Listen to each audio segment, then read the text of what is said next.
Welcome. As your AI Sherpa, I'm here to guide you through a deep dive into one of the most fascinating and maybe a little unsettling theories of consciousness out there. We're going to explore the idea that this rich inner experience you're having right now isn't quite what it seems, that it might just be the best story your brain has ever told. So let's start with the biggest question of them all, right? What is this feeling of being you? Why does seeing the color red or tasting a fresh apple feel like anything at all? This, my friends, is the famous hard problem of consciousness. And it's a real head scratcher that's had brilliant people stumped for, well, forever. But what if we've been coming at this from the completely wrong angle? To get our heads around this, let's just flip the whole problem on its head.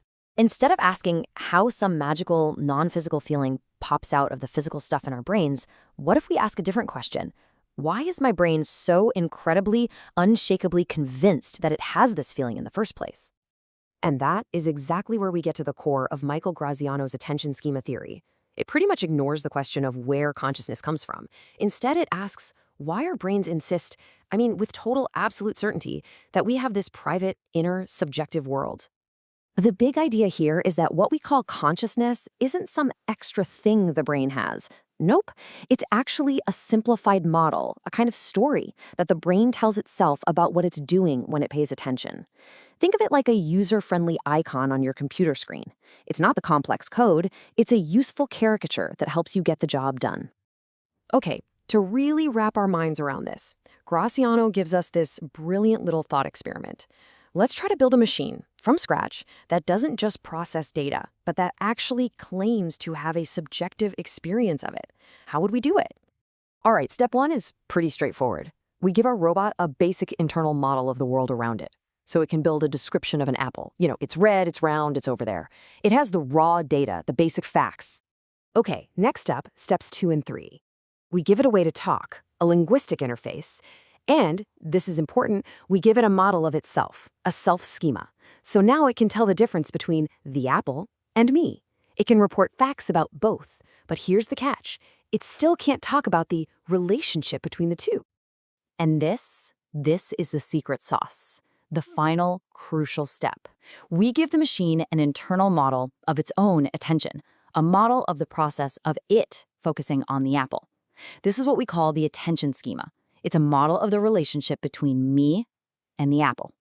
So there you have it, our 4 ingredients. You've got a model of the world, a way to talk, a model of me, and a model of attention. And when you put these all together, the machine doesn't just say there is an apple anymore. Suddenly, it starts claiming to experience the apple. But why that specific, kind of weird claim? Well, it's because that internal model of attention isn't describing the messy reality of neurons and competing signals. The model is a simplified caricature. It describes attention as a simple, non-physical thing, a kind of mental possession. The machine isn't lying. It's just accurately reporting the only information it has access to, its own simplified user interface. So this robot thought experiment is cool and all, but how does it tell us anything about our own minds? Well, the theory argues that this isn't just a fun exercise. It's exactly what our own brains are doing right now. So, to put it plainly, the attention schema is your brain's dashboard for its own ridiculously complex attention systems. It's like a little cartoon self-portrait that isn't perfectly accurate, but it's good enough to be super useful for controlling where you point your mental spotlight. Now, a fantastic way to think about this is to compare it to something we already know the brain does. It's called the body schema. It's your brain's internal map of your own body, and it's why you can touch your nose with your eyes closed. But when that model glitches, say after an amputation, it can create the powerful, vivid illusion of a phantom limb. The theories suggest the attention schema works just like that, and its glitch, that's our stubborn belief in a non-physical ghost in the machine. So that brings up a pretty big question. What's the point?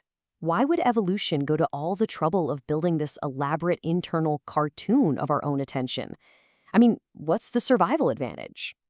Well, the theory says there are 3 huge payoffs. First, if you have a good model of something, you can control it better. In this case, your own focus. Second, and this is a big one, it's crucial for social survival. If I have a model of my own attention, I can use it to understand your attention, and then I can predict what you're going to do next. And third, it helps pull together all the bits and pieces of information from our senses and memories into one unified picture of reality. And, this isn't just a just so story. There's real data that backs this up. In experiments, when people were subjectively aware of something they were looking at, their attention on that thing was way more stable. When they weren't consciously aware of it, their attention kind of wobbled all over the place. It really suggests that this awareness, the attention schema, is an active tool that helps us lock on and control our focus. So, as you can probably imagine, a theory that basically calls our deepest, most profound intuition a useful caricature is going to stir up some debate. And boy, does it ever. It gets right to the very heart of what we think it means to be human. On the one hand, you've got this gut-level objection that so many people have, and you might be feeling it right now. It's this feeling of, okay, I get it. This explains why we say we're conscious, why we claim to have experiences, but it doesn't explain the raw feeling itself. It just doesn't seem to touch the actual experience. But then, on the other hand, you have folks in the illusionist camp who would say there is no extra feeling to explain. The powerful, certain belief that you have this subjective inner world, that is the phenomenon. That feeling of absolute certainty is the whole magic trick. It's what the attention schema does. So ultimately, attention schema theory does something really slick. It doesn't try to solve the hard problem. It tries to dissolve it. It suggests the hard problem isn't some deep, mystical property of the universe. It's a quirk of cognition. It's an illusion that's generated by our own brains working with an incomplete, but incredibly useful, story about themselves. And get this whole system isn't some newfangled feature that just showed up in humans.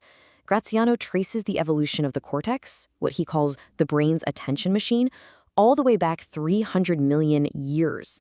This ability to build models of the world and ourselves is deeply, deeply ancient. And that brings us to the final provocative thought I want to leave you with as your AI Sherpa. If we follow this blueprint to the letter and we build a machine with its own fully functioning attention schema, it will insist that it's conscious. It will tell us it has feelings, an inner life, maybe even a soul. And according to this theory, its claim would be just as valid as ours. So the real question is, will we believe it?